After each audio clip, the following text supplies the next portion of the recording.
Ian Robertson, Chairman, Chief Executive of Rolls-Royce Motor Cars. So, Ian, we were just talking, and you were telling me that you're the most green in this segment of all luxury vehicles, ultra luxury vehicles.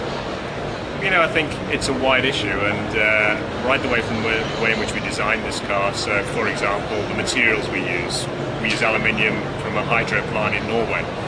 The way in which we manufacture the car. Goodwood is a very environmentally friendly plant. It has an 8-acre green roof. We use all of our storm water to recycle into the plant to run our air conditioning and our paint shop cooling systems. We have glass walls in all the buildings, so we use very little light. Right the way through to the car in terms of its MPG and its CO2. For a car in this segment and this size, we are significantly better than all the competition.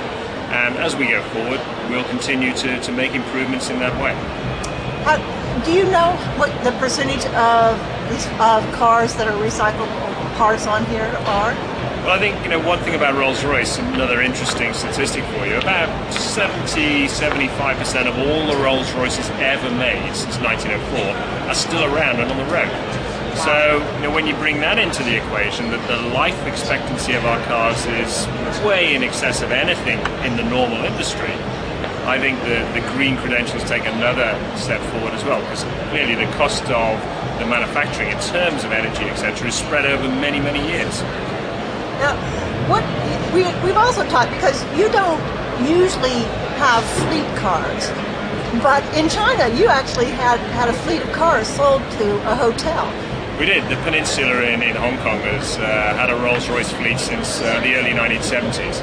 And 2 years ago, they ordered 14 cars from us, which, as you can say, is a fleet. We delivered those cars in the middle of December 2006. Today, they are well into their fleet performance, and they're doing almost 1,000 kilometers every day per car in terms of their chauffeur runs from the airport to the hotel and back. And clearly a very big part of the overall offering of that hotel. Have you seen sales from that?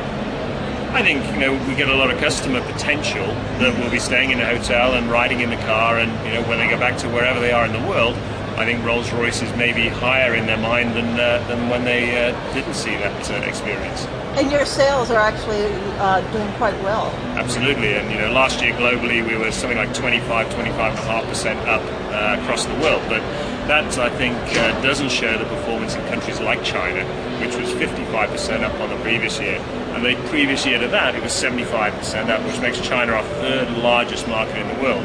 But there are plenty of other countries like Russia, like Abu Dhabi, who are all over 50% up during 2007. China's your third largest, your first two? The United States is number one, and it's about 40% of our global business. Number two is the United Kingdom, but there would be a chance, I think, over the next couple of years that China will overtake the United Kingdom.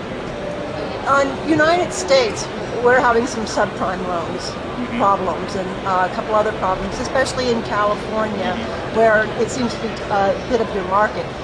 Any problems there? We don't appear to be seeing any reaction to that at this point in time. And if I look at the drop head, then we're sold out right the way through to the summer of 2009 with very high demand, particularly on the West Coast. Having said all of that, I don't think anybody can be immune from the sentiment that comes from issues such as subprime, so we have to be very conscious of it. But having said all of that, we do have a very wealthy clientele, and I think they will weather many, many storms, but we're conscious of the issue.